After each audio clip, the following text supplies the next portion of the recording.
Welcome to the deep dive. Today we're diving into something pretty unexpected happening in China. hmm It's about their shopping malls, which, maybe surprisingly, are facing some real struggles. Right, despite the fact that, the wider economy seems to be bouncing back quite strongly post-pandemic, or at least past the initial phases. Exactly. And this isn't just like a niche retail story. We think understanding this gives you, the listener, some really fascinating insights into how consumer behavior is shifting. And what that means for retail everywhere, really. It's about how we buy things now and how businesses need to adapt. So, for this deep dive, we're leaning on analysis from IT journalist Takafumi Makino.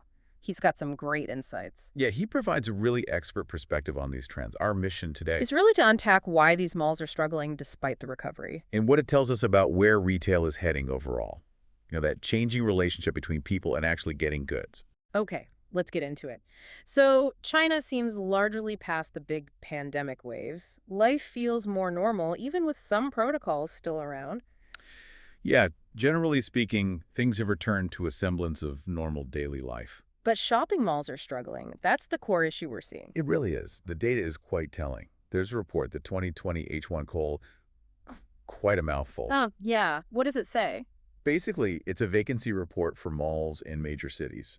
And in the first half of 2020, it showed an average vacancy rate of nearly 9%, 8.88% to be precise. Okay, almost 9%. Is that high? Well, consider this. In 8 major cities, including places like Guangzhou and Hangzhou, the rate was already over 10%. Oh, okay. Double digits. That definitely sounds like a warning sign. It really is. And the concern Makino raises is that this probably got worse in the second half of 2020 Why is that? because of how leases work. Tenants couldn't just pack up instantly, so the full impact likely took time to show up in the numbers. Right, the lag effect. Exactly. There are even reports, maybe anecdotal but still worrying, of some malls hitting vacancy rates over 50%. 50%? Wow, that's existential territory for a mall. Absolutely. It puts their very survival into question. And this is happening while the rest of the economy was, well, recovering. That's the paradox. By the end of 2020, China's GDP growth was back up, around 6.5% for Q4. Okay. Retail sales overall rebounded too. Online sales were booming up nearly 11% for the year. And food was even higher. Oh yeah, online food sales jumped over 30%. Even the food and beverage sector, like restaurants, they found ways to recover. Oh, through delivery mainly. Delivery was huge, yes. But also this trend of retailization, selling their prep food or meal kits through other channels.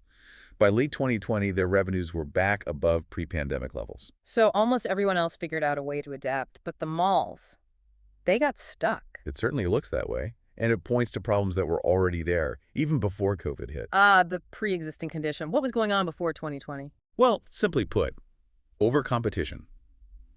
Even back in 2019, there was just a glut of shopping malls in many cities. Yeah, I remember hearing about that building boom. Seemed like huge new malls were popping up everywhere. They were.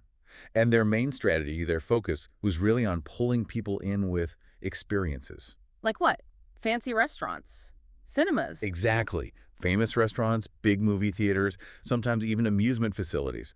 It was all about foot traffic, about the experience. Less about making the actual shopping part easier. That's a really key point Makino makes. Their focus wasn't so much on streamlining the purchase process itself, which kind of ran counter to the bigger trend in Chinese retail over the last decade or so. Which was? Which was all about closing the gap, reducing the distance, the friction between people and the things they wanted to buy. Like city supermarkets, convenience stores. Precisely.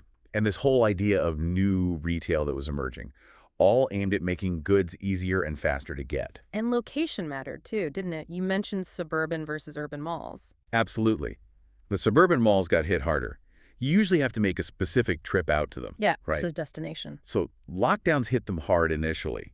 And even afterwards, maybe people were just more cautious about making those dedicated trips. Whereas urban malls, They often benefit from just being part of the daily flow.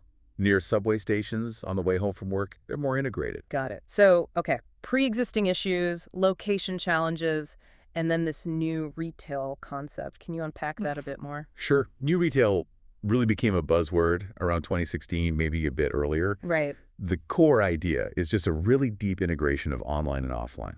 Seamless, Meaning? meaning you as a consumer can buy however you want. See it in the store, order it online later for home delivery, or order online, pick it up in the store, or just buy it there and then. It's totally flexible, blurring those lines. And Jack Ma from Alibaba, he was a big proponent of this. He really popularized the term in 2016. His whole argument was that this divide between online and offline was basically becoming meaningless. It was all just converging into new retail. And did we see actual examples of this working? Oh, definitely.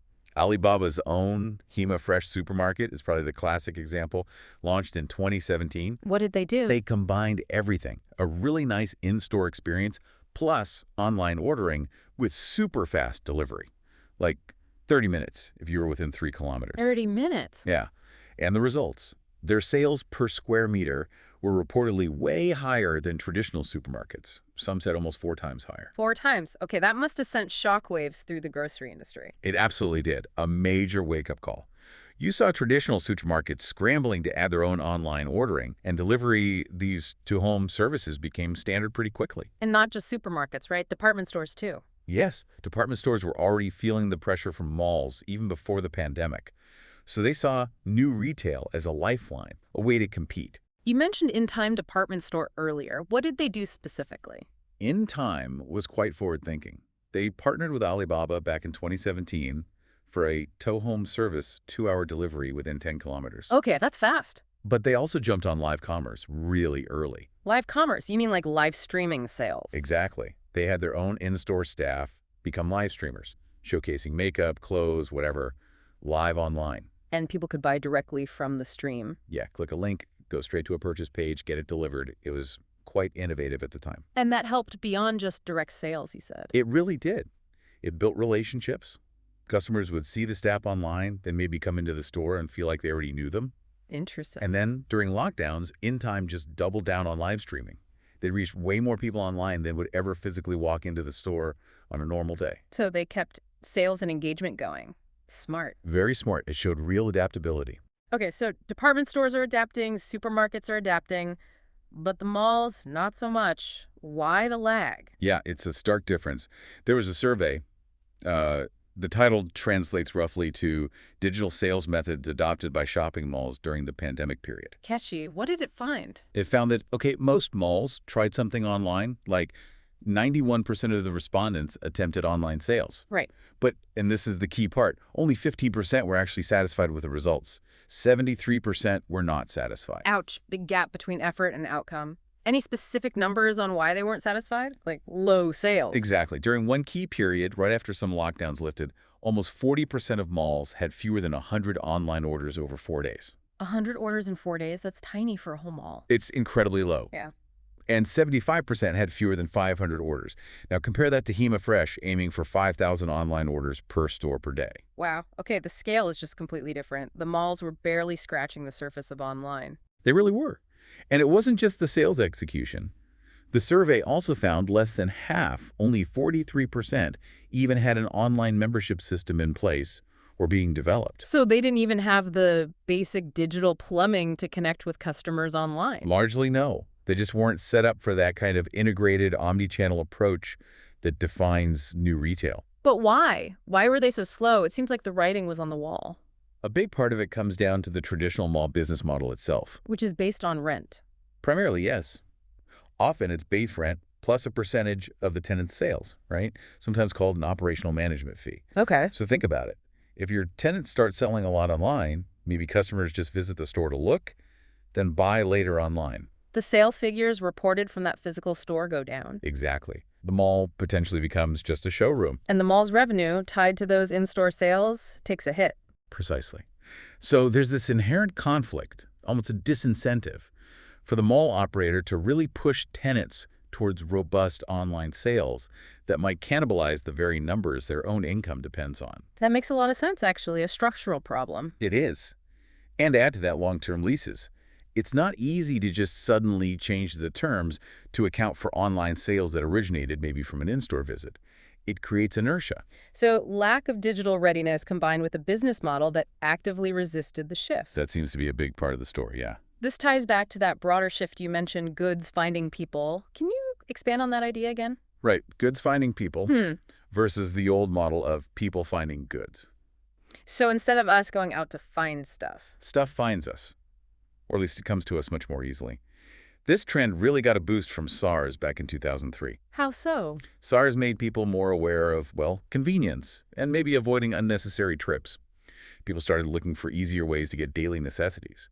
And new retail and the pandemic just supercharged that trend. Massively, the default expectation is shifting. People increasingly expect goods and services to come to them, into their homes. The home is becoming the primary retail space for many transactions. Even for things like convenience stores. Yeah, Makino notes that even convenience stores are becoming reliant on to-home delivery now.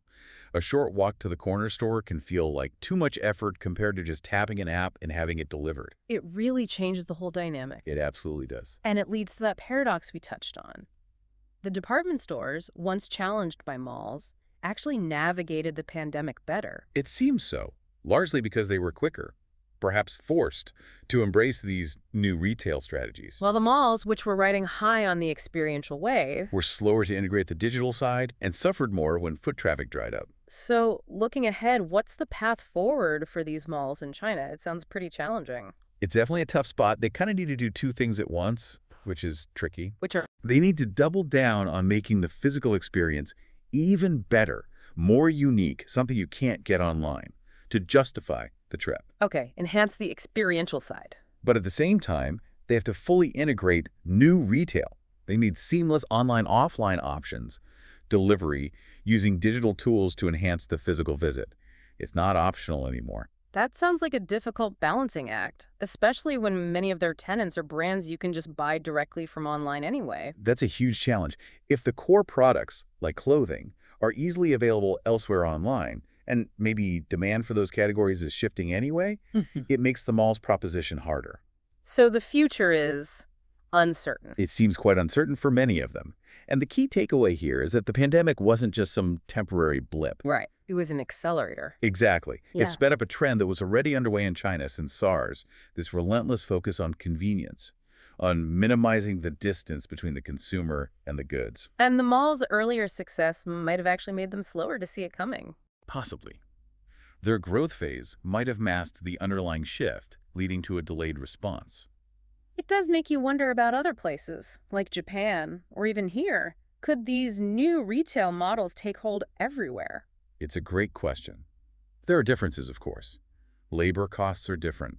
Delivery logistics, consumer habits. Yeah, the super fast, low-cost delivery in China seems hard to replicate everywhere. True, too. The efficiency they've achieved with delivery algorithms is remarkable and makes that short-distance delivery very viable. Cost isn't the only barrier elsewhere, though. Consumer behavior is huge.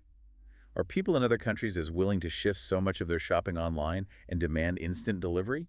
Maybe not to the same extent or at the same speed? Perhaps. But even if the path looks different, the underlying pressure towards convenience and digital integration is likely a global phenomenon. So businesses everywhere should be watching this. Absolutely. Observing China gives us clues about potential futures. It's crucial to at least consider and prepare for these kinds of shifts, wherever you operate. Okay, so wrapping up this deep dive. The story of China's struggling shopping malls isn't just about vacancies. No, it's a really potent illustration of a massive shift in retail. Driven by convenience, technology, and this deep integration of online and offline worlds, it shows how fundamentally consumer needs are reshaping commerce. It really does. And perhaps a final thought for you, the listener. As we see this play out in China, think about your own shopping habits. How are your expectations changing? And what could that mean down the line for the shops and retail spaces right there in your own community? Something definitely worth pondering.